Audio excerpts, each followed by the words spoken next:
XSEED English Grade 5th Block number 9 Conflicts and Perspective Lesson Plan 2 Conflict and Opinion. Students will be able to analyze the main conflict by looking at the evidence from the story. Students, have you heard of a country called Lebanon? Do you know in which continent is Lebanon located? Let me explain you. Lebanon is a mountainous country in Asia. Look at the map. Lebanon lies at the eastern end of the Mediterranean Sea, north of Israel and west of Syria. For many years, the different religious groups have been fighting in the country. Many innocent people have been killed and their houses have been destroyed. We are going to read a story that is set in a hillside village in Lebanon called the Olive Tree. Open your English reader to the story The Olive Tree. Before reading the story, let's understand the glossary. Open your glossary. Conflict. A problem that is caused between people or group because of a disagreement. The conflict between the two countries over oil is causing a common people to suffer. Glared. Looked at someone in an angry way. The policeman glared at the robber while locking him up in the jail. Gnarled. Something that is twisted and rough.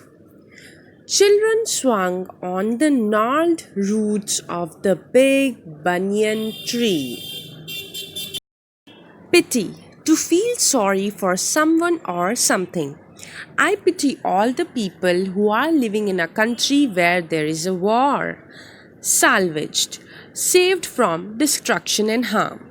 The firemen salvaged the furniture from the burning building. Strewn. Scattered or spread things untidily.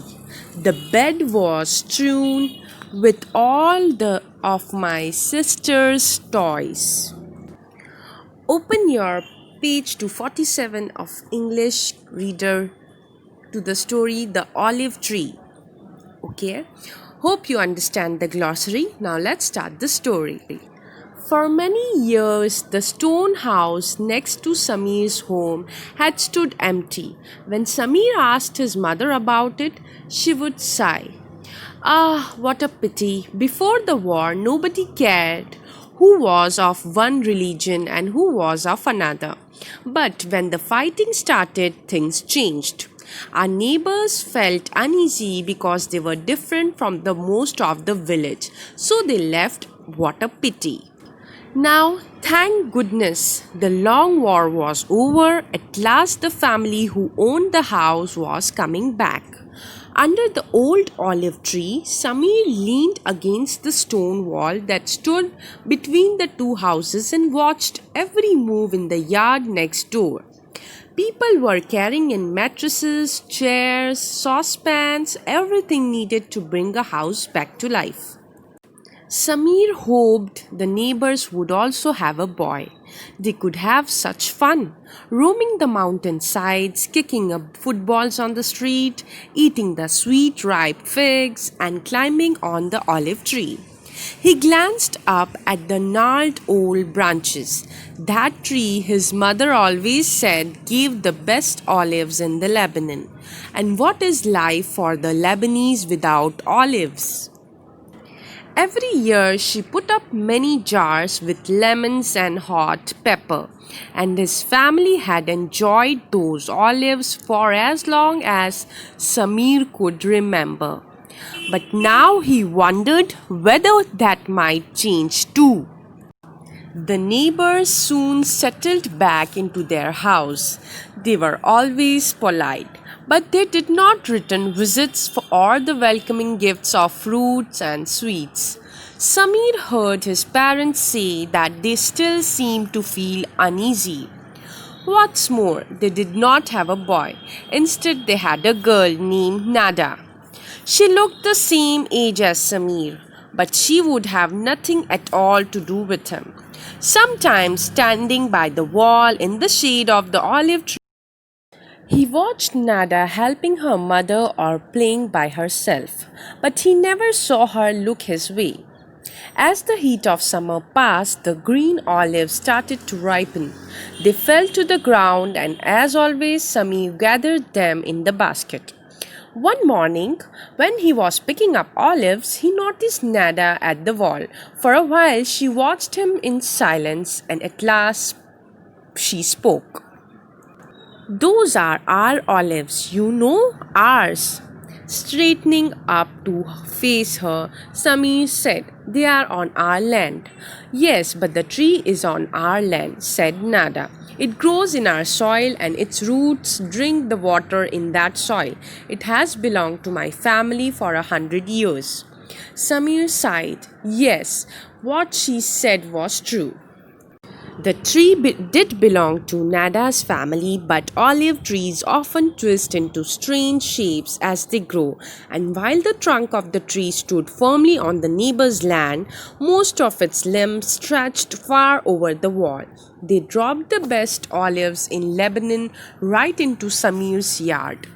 Listen, he said, all the time you people were away, we took care of this tree, we pruned it and watered it. We have a right to the olives. But now we are back, said Nada, and will take care of it. We shall have the olives. Samir glared at her. Then he leaned over the wall, dumped his baskets of olives into her yard, turned his back and walked away, let Nada have them. After that, the olives went on dropping into Samir's yard and simply lay in the dust. Nobody gathered them. One night, a fierce autumn storm rolled over the mountains. Thunder boomed, lightning flashed, and one terrible ball seemed to shake the whole world. At daybreak, Samir rushed outside to see what had happened. The olive tree was gone. Only a shattered stump remained. Pieces of the pale wood lay scattered over the yards of the two families, and the beautiful silvery green leaves were blown far and wide. The stone wall too had been broken. So, student, can you tell me what was the conflict? The conflict was regarding who the owner of the olives is.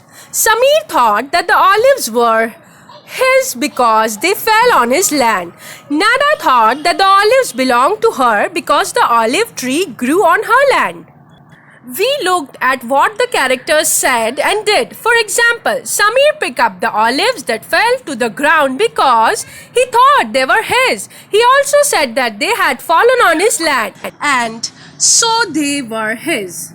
Nada stopped Samir from picking up the olives and said they were hers because the olive tree was on her land. These are the reasons or evidence from the story. Some of us think that Samir should get the olives because his family has been taking care of the olives while the neighbors were away. Students, open your volume 2 to page number 6, Conflict and Opinion. Let's read the first question. Fill in the table using details from the first half of the story, the olive tree. What opinion does the character have in the first half of the story? Samir. He thought that the olives belonged to him. Nada. She thought that the olives were hers. What reason does the character give for his or her thought for opinion? Samir says that the olives fall on his land and his family has been taking care of the olive tree for many years while Nada's family was away. He has also been playing on its branches and eating the olives since childhood. Nada said that the olive trees grown on her land and has belonged to her family from hundreds of years. That is why the olives belong to her. What evidence help you identify his or her opinion from the story? He glares at Nada when she says that the olives are hers and angrily throws all the collective olives into her yard. Said they are on our land. Did she stopped Samir from picking up the olives by arguing with him. said, "Those are our olive. You know, ours. It grows on our soil and its roots drink the water in that soil. It has belonged to my family for 100 years. Who do you think should get the olives? Why? I think that Samir should get the olives because his families have been taking care of the olives while the neighbors were away.